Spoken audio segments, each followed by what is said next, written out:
আসসালামু আলাইকুম। লিজাস কুকিংয়ে সবাইকে স্বাগতম। আমন্ত্রণ জানাচ্ছি আমার নতুন একটি এপিসোড দেখার জন্য। আজকে আমি তৈরি করব পারফেক্ট দুধ চিতই পিঠার রেসিপি। আশা করি আমার আজকের রেসিপিটি আপনাদের কাছে ভীষণ ভালো লাগবে। আর ভালো লাগলে আমার চ্যানেলটি সাবস্ক্রাইব করে ফ্রেন্ডস অ্যান্ড ফ্যামিলির সাথে শেয়ার করবেন। আর পাশে থাকা বেল বাটনে ক্লিক করে রাখবেন আমার পরবর্তী ভিডিওর নোটিফিকেশন পাওয়ার জন্য। আর ভিডিওটি দেখা শুরু করার আগে অবশ্যই একটি লাইক দিয়ে তারপর দেখা শুরু করবেন। তো পিঠা তৈরির জন্য এখানে আমি কিছু সিদ্ধ চাউল নিয়েছি। আজকের পিঠাগুলো আমি সিদ্ধ চাউল দিয়েই তৈরি করব। আতপ চাউল ছাড়া কিভাবে সিদ্ধ চাউল দিয়ে দুধ চিতই পিঠা তৈরি করা যায় সেই রেসিপিটি আজকে আমি আপনাদের সাথে শেয়ার করব। তো এখানে আমি ভাতের চাউল নিয়েছি, মানে এই চালটা দিয়েই আমরা ভাত খেয়ে থাকি। তো এখানে আমি জিরা নাজিরটা নিয়েছি, আর এখানে চাউল নিয়েছি আমি 3 কাপ। আপনারা আপনাদের পরিমাণ মতো নিয়ে নেবেন। আমি 3 কাপ চাউল নিয়ে এখানে পানি দিয়ে ভিজিয়ে দিলাম। আর এই পানি দিয়ে আমি এভাবেই রাখবো না, পানিটাকে দিয়ে ভালো করে আগে ধুয়ে নেব। চাউলটাকে ধুয়ে নিয়েছি। ধুয়ে নেওয়ার পর এবার এই চাউলটাকে আমি 6 থেকে 7 ঘন্টা ভিজিয়ে রাখবো। এতে করে এই চাউলটা খুব সুন্দরভাবে নরম সফট হয়ে যাবে। এবার ঢেকে রেখে দিচ্ছি 6 ঘন্টার জন্য। ফিরে আসছি 6 ঘন্টা পর। তো দুধ চিতই পিঠা তৈরি করার জন্য প্রথমে আমি দুধটাকে রেডি করে নিচ্ছি। এর জন্য এখানে 1 লিটার মিল্ক ভিটা লিকুইড দুধ নিয়েছি। আপনারা চাইলে কিন্তু যে কোনো দুধটা ইউজ করতে পারেন। দুধটাকে আমি কিছুক্ষণ জাল করে নিচ্ছি।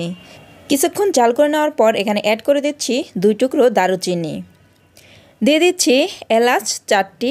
আর এলাচের কিন্তু অবশ্যই মুখটা একটু ফাটিয়ে দিতে হবে, এতে করে খুব সুন্দর একটা ফ্লেভার আসবে। এবার খুব ভালো করে দুধটাকে জাল করে নিচ্ছি। এতে করে এই মশলার ফ্লেভারটা কিন্তু এই দুধের সঙ্গে মিশে যাবে। ভালো করে জাল করে নেওয়ার পর এখানে অ্যাড করে দিচ্ছি সামান্য পরিমাণে একটু লবণ। আর যে কোনো মিষ্টি খাবারে একটু লবণ দিলে কিন্তু খেতে ভীষণ ভালো লাগে। আর এই দুধটাকে কিন্তু একেবারে জাল করে ঘন করা যাবে না, তাহলে কিন্তু পিঠায় রসটা তেমন একটা টানবে না। এবার এখানে অ্যাড করে দিচ্ছি খেজুরের গুড়। আর খেজুরের গুড়টা দিয়ে আমি খুব ভালো করে মিক্স করে নিচ্ছি। আর আমি এখানে মিষ্টির পরিমাপটা বললাম না, আপনারা যেরকম মিষ্টি খাবেন ঠিক সেরকমভাবে মিষ্টিটা দিয়ে দিতে পারেন। এবার গুড়টা দেওয়ার পর খুব ভালো করে মিক্স করে নিচ্ছি। আমি যেইভাবে করে এই পিঠাটা তৈরি করছি এইভাবে যদি আপনারা পিঠাটা তৈরি করেন তাহলে কিন্তু কখনোই গুড় দেওয়ার পর দুধটা ফেটে যাবে না, একদম পারফেক্ট দুধ চিতই পিঠা হবে। এবার এখানে একটি টিপস দিয়ে দিচ্ছি। এই দুধের মধ্যে গুড়টা দেওয়ার সময় অবশ্যই কিন্তু চুলাটা বন্ধ করে দিতে হবে। এতে কি হবে, দুধটা কখনোই ফেটে যাবে না। আর চুলার আঁচটা জ্বালিয়ে রেখে যদি দুধের মধ্যে গুড়টা দিয়ে দেন তাহলে কিন্তু সঙ্গে সঙ্গেই দুধটা ফেটে যাবে। একবার হলেও আমার এই টিপসটি ফলো করে দেখবেন, আমার বিশ্বাস আপনাদের কাজে আসবে। গুড়টা ভালোভাবে মিশে যাওয়ার পর এবার এখানে যে মশলাগুলো দিয়েছি এই মশলাগুলোকে তুলে ফেলে দিচ্ছি। আর এই দুধের মধ্যে গুড়টা ভালোভাবে মিশে যাওয়ার পর আপনাদের যদি মনে হয় দুধটা একটু ঠান্ডা হয়ে গিয়েছে তাহলে কিন্তু চুলাটা আবার একটু জ্বালিয়ে দিয়ে দুধটা একটু গরম করে নিতে পারেন। তো আমার এই দুধটা কিন্তু পুরোপুরি রেডি। এবার ঢাকনা দিয়ে ঢেকে একটা সাইডে রেখে দিচ্ছি। এদিকে আমার সেই চাউলগুলো কিন্তু একদম পুরোপুরিভাবে নরম সফট হয়ে গিয়েছে। এবার এই চাউলগুলোকে আমি এই পানিটা ফেলে দিচ্ছি। পানিটা ফেলে দিয়ে এই চাউলগুলোকে ব্লেন্ড করে নেব। এর জন্য একটি ব্লেন্ডার জগ নিয়েছি, আর এখানে আমি পরিমাণ মতো দিয়ে দিচ্ছি। আর একটা জিনিস খেয়াল রাখতে হবে, এখানে খুব বেশি চাউল দেওয়া যাবে না, তাহলে কিন্তু ব্লেন্ড হতে চাইবে না। আমি কিছুটা চাউল নিয়ে এখানে দিয়ে দিচ্ছি পরিমাণ মতো লবণ। লবণটা দেওয়ার পর এখানে দিয়ে দিচ্ছি কুসুম গরম পানি। আর খুব বেশি গরম পানি দেওয়া যাবে না, তাহলে কিন্তু ব্লেন্ডারে সমস্যা হতে পারে। কুসুম গরম পানিটাই দিতে হবে। এবার জগের মুখটা লাগিয়ে দিয়ে আমি ব্লেন্ড করে নিচ্ছি। তো চাউলগুলো কিন্তু ব্লেন্ড করে নিয়েছি। তো ব্লেন্ড করার পর আমার এই চাউলগুলো কিন্তু ঠিক এরকম হয়েছে। আর এই চাউলগুলো কিন্তু এখনও পিঠার উপযুক্ত করা হয়নি। এখানে আমি আরও কিছুটা পানি মিক্স করে দেব। আরও কিছুটা পানি মিক্স করে দিয়ে আমি এটাকে আরও পাতলা করে নেব। এটা কিন্তু অনেকটাই ঘন এখন। আর অবশ্যই কিন্তু এই পিঠার ব্যাটারটা রেডি করার সময় ঘন ঘন নাড়তে হবে। এতে কি হবে, এই ব্যাটারের মধ্যে যে বাবুল সৃষ্টি হবে সেই বাবুলের জন্য কিন্তু এই পিঠাটা অনেক ছিদ্র হবে আর খুব ভালোভাবে ফুলবে। এবার এখানে কুসুম গরম পানি দিয়ে আমি এই ব্যাটারটাকে আরও পাতলা করে নিচ্ছি। আর আমি আজকে সাজের পিঠা তৈরি করব, সেজন্য সাজের পিঠার ক্ষেত্রে কিন্তু এই ব্যাটারটাকে একদম পাতলা করে নিতে হবে। ঘন করলে কিন্তু এই পিঠাটা ফুলবে না। তো ব্যাটারটা কিন্তু আমার একদম পুরোপুরি রেডি। আমি অনেকটাই পাতলা করে নিয়েছি। এবার এদিকে আমি চুলায় সাজ বসিয়ে দিয়েছি। সাজটা একটু গরম হয়ে আসলে এখানে একটু তেল ব্রাশ করে দিচ্ছি। একটু তেল ব্রাশ করে দিলে কি হবে, পিঠাটা খুব ইজিভাবে উঠে যাবে, এটা লেগে থাকবে না। এবার আমি পিঠার ব্যাটারটাকে দিয়ে দিচ্ছি। আর এই পিঠার গোলাটা কিন্তু একবারে ভরে দেওয়া যাবে না, তাহলে কিন্তু পিঠা যখন ফুলবে তখন উপর দিয়ে বের হয়ে যাবে। সেজন্য একটু জায়গা খালি রাখতে হবে যেন পিঠাটা ফুলে উপরে উঠতে পারে। আর পিঠাটা যদি ফুলে উপর দিয়ে পড়ে যায় তাহলে কিন্তু সেই পিঠাটা দেখতে একদমই ভালো লাগে না। সেজন্য পিঠার ব্যাটারটা দেওয়ার সময় পিঠাটা ফোলার জন্য একটু জায়গা রেখে তারপর পিঠার গোলাটা দিয়ে দেবেন।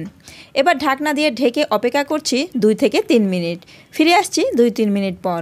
পিঠাটা কিন্তু একদম খুব সুন্দরভাবে হয়ে গিয়েছে। দেখতে পাচ্ছেন আমি একটি নাইফ দিয়ে একটু নাড়া দিচ্ছি আর সঙ্গে সঙ্গে পিঠাটা উঠে যাচ্ছে। আমার পিঠাগুলো কিন্তু একদম পারফেক্ট হয়েছে। আমি একটু কাছ থেকে দেখে দিচ্ছি, বোঝা যাচ্ছে কি না জানি না। পিঠার মধ্যে যত ছিদ্র হবে পিঠাটা কিন্তু ততই ভালো হবে। আর যেই পিঠার মধ্যে ছিদ্র হবে না ওই পিঠাটা যদি আপনারা দুধে ভেজান তাহলে কিন্তু সেই পিঠাটা দুধে ভিজবে না, ভিতরে কাঁচাই থাকবে। আর এরকম ছিদ্রযুক্ত পিঠায় কিন্তু খুব তাড়াতাড়ি রসটা টেনে যায়। আর আজকের পিঠাটা আমি 10 মিনিটের মধ্যেই আপনাদেরকে সার্ভ করে দেখিয়ে দেব। 10 মিনিটের মধ্যেই এই পিঠাটা একদম ভিজে যাবে। পিঠাগুলো কিন্তু তুলে নিয়েছি। এবার সেই দুধের ঢাকনাটা তুলে আমি এই দুধের মধ্যে এই গরম পিঠাটাকে দিয়ে দিচ্ছি। আর এই পিঠাটা কিন্তু ঠান্ডা হওয়া যাবে না, এই গরম অবস্থাতেই কিন্তু এই দুধের মধ্যে পিঠাগুলোকে দিয়ে দিতে হবে। আর দুধটাও কিন্তু এই পর্যায়ে হালকা কুসুম গরম হতে হবে, একদম ঠান্ডা দুধের মধ্যে কিন্তু পিঠাগুলো দেওয়া যাবে না। এবার আমি আবারও পিঠাগুলো দিয়ে আপনাদেরকে দেখিয়ে দিচ্ছি। তো ফ্রেন্ডস, যারা এই পর্যন্ত আমার ভিডিওটি দেখছেন অথচ লাইক দেন নাই তারা প্লিজ একটি লাইক দিয়ে দেবেন। আর যারা এখনও আমার চ্যানেলটি সাবস্ক্রাইব করেন নাই তারা প্লিজ আমার চ্যানেলটি সাবস্ক্রাইব করে দেবেন। তো আমি আবারও পিঠাগুলো দিয়ে দিয়েছিলাম, এই পিঠাগুলো কিন্তু হয়ে গিয়েছে। তো ফ্রেন্ডস, দেখতে পাচ্ছেন আমার পিঠাগুলো কিন্তু অনেক সুন্দর হয়ে ফুলেছে। আর সবগুলো পিঠাই কিন্তু ফুলেছে, একটি পিঠাও কিন্তু নেতিয়ে যায়নি। তো আমি সবগুলো পিঠাই কিন্তু নাইফ দিয়ে উঠিয়ে নিয়েছি। এবার এই পিঠাগুলোকে আমি তুলে নিচ্ছি। আর আমার সবগুলো পিঠাই কিন্তু এরকম ছিদ্র ছিদ্র হয়েছে আর একদম পারফেক্টভাবে ফুলেছে। আর এরকম পিঠাই কিন্তু দুধে ভেজানোর জন্য একদম পারফেক্ট। সব পিঠাই কিন্তু দুধে ভেজালে সেই পিঠা কিন্তু খেতে ভালো লাগে না। দেখবেন ভিতরে যদি শক্ত থাকে বা কাঁচা থাকে সেই পিঠাটা কিন্তু খেতে একদমই ভালো লাগে না। আর এই পিঠাটা আমি দুধে যখন ভেজাবো তার 10 মিনিটের মধ্যেই পিঠাটা কিন্তু একদম নরম সফট হয়ে যাবে আর একদম নরম তুলতুলে হবে এই পিঠাটা। তো আমি এই গরম পিঠাগুলোকেও কিন্তু এই দুধের মধ্যে ডুবিয়ে দিচ্ছি। দুধের মধ্যে পিঠাগুলো দিয়ে এভাবে একটু প্যাচলা দিয়ে ডুবিয়ে দিতে হবে, এতে করে পিঠা যেন একদম পারফেক্টভাবে রসটাকে টেনে নিতে পারে। তো আমি সবগুলো পিঠাই কিন্তু দুধে ভিজিয়ে নিয়েছি।